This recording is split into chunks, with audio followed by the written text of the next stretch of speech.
Hello, hello, hello. You're tuning into another episode of The Wunderkind Show. Today's first topic, Raven fans are tripping. Look. Now, guys, I'm going to make sure that I get this point across wholeheartedly. I have never seen a quarterback that has been ridiculed to the level of Lamar Jackson, to also have the fan base of the team that he plays for equally do it just as bad as opposing teams do and the media to him. And guys, like I said before, I don't mind you saying Lamar had a bad game. Lamar's going to have bad games. Everybody has bad games. Tom Brady's had bad games. Peyton's had bad games. Steve Young has had bad games. Joe Montana's had bad games. Patrick Mahomes has had bad games. You know Josh Allen has had bad games. Lamar is going to have bad games. It's inevitable. It's what this sport is. That's just, you can't be perfect. With that being said, this man, they're questioning his ability to thwart adversity. Questioning his football acumen again. Questioning if he can even truly throw the ball. It just gets to a point to where it's like, you guys are just disrespectful. And I don't like calling people out. I don't, that's not how I roll. Usually I mark out. But I've seen this trending on Twitter, X, whatever you want to call it. And it kind of irks me. Now, the guy's name, I believe, is Matt King. This is not a shot directly. I'm just responding to what I've seen because he put this out there. He said, here's what I think the problem is with Lamar Jackson. And there's a history to back this up. When things don't start going his way in a game, he loses confidence and the production drops. Look at the sequence from last night. Tez Walker drop. Likely fumble, Zay offensive pass interference. Lamar was cooking in the first half throwing the ball, and things didn't fall his way. That's what he said. Now, guys, don't y'all remember Lamar? Lamar coming back versus the Colts? Do you know that Lamar has one of the best when trailing records in NFL history right now? Y'all know that, right? He's one of the best quarterbacks that if you're trailing, he brings the team back for a win. Which poo-poos on this immediately. Remember the word adversity? Adversity. Adversity. That's what they said. But I'm going to let it keep riding. Check it out. Then, and this to me, like I said, I didn't like it when we got him. But it said, made a video about this and former Ravens wide receiver Nelson Aguilar liked it. Seems there's some truth to this. And mind you, I'm going to be real with you. This is the guy that's dropped the ball. He's more known for dropping balls than catching them. And he's a first-round wide receiver. He is more known for the balls that he has dropped, pause, than the balls he has caught, pause.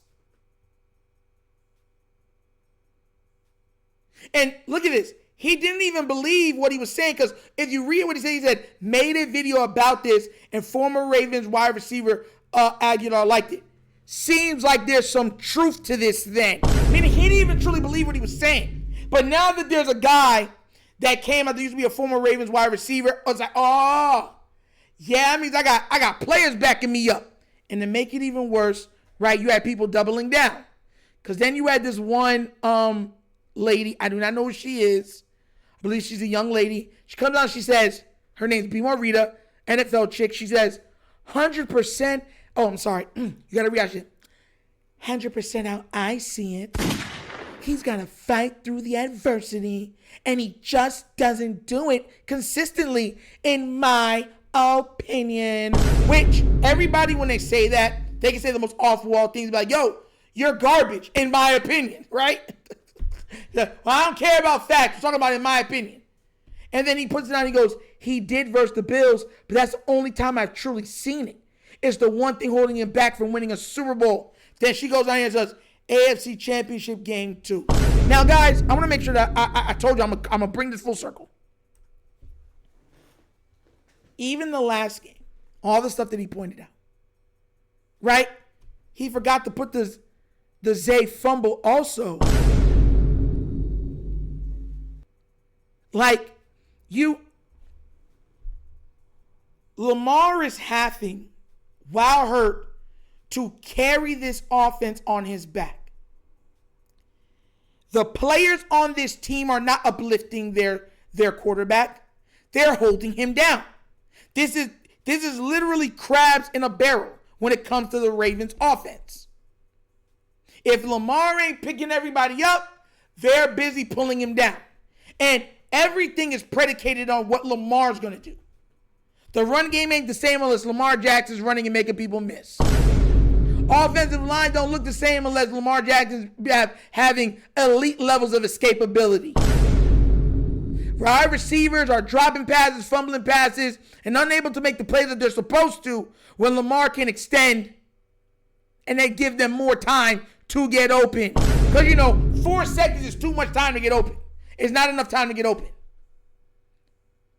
1 Mississippi, 2 Mississippi, 3 Mississippi, 4 Mississippi. Nobody's open on the Ravens.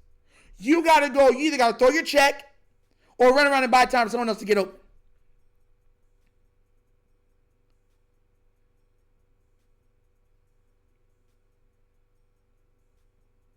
At least they used Likely this time, and Likely had 2 major mishaps. The bad block, right, which he shouldn't have been in that play, on that play specifically, but whatever. And also the fumble at the goal line. But he's shown the capability of making big plays. The problem is he made some bad plays too. But he showed his ability to make good plays. This team doesn't even use the better players when they're supposed to use them. So it's like, Lamar, just make it work. Yeah, we dropped the ball. Yeah, it's offensive pass interference. Lamar never stopped fighting. He kept fighting.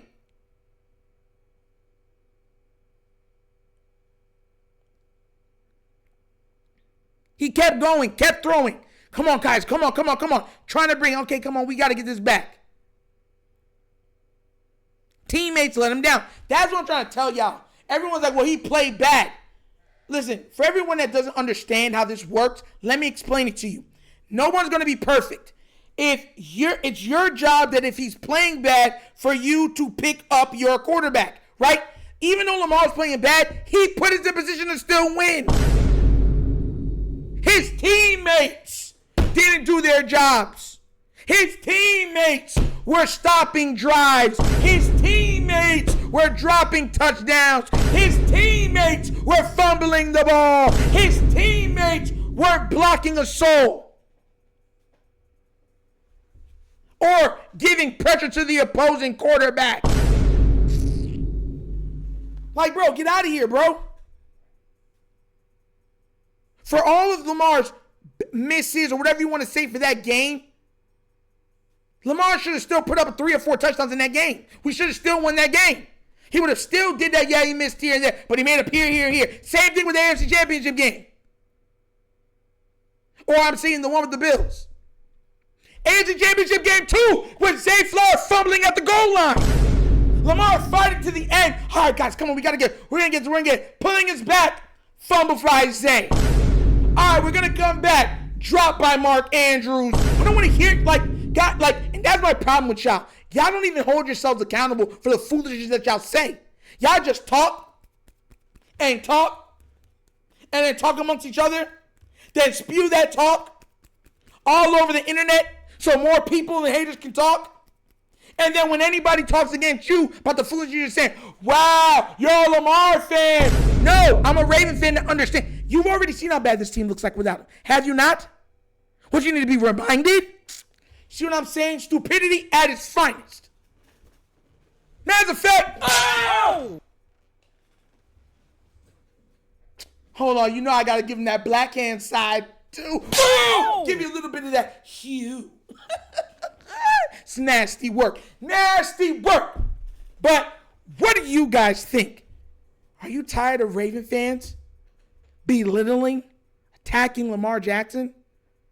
And do you think that as he's getting more healthy, he could pick up this offense and carry us to the Super Bowl as it's constructed right now? Let me know what you think down in the comment section, please. All right? But as always, that's the episode of the Wunderkind Show. Thank you for watching. You know how we get down, we have fun, we laugh, but everything we talk about, rooted in what? Facts and truth.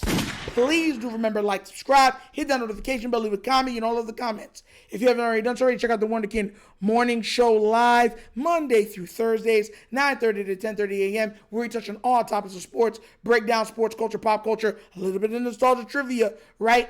Where we touch on things from the 70s, 80s, 90s, early 2000s, some questions on there too. You know what I'm saying? Be there, be squared. Become a member, support. You know what I'm saying? I'm telling you, we have a lot of fun. It's worth it.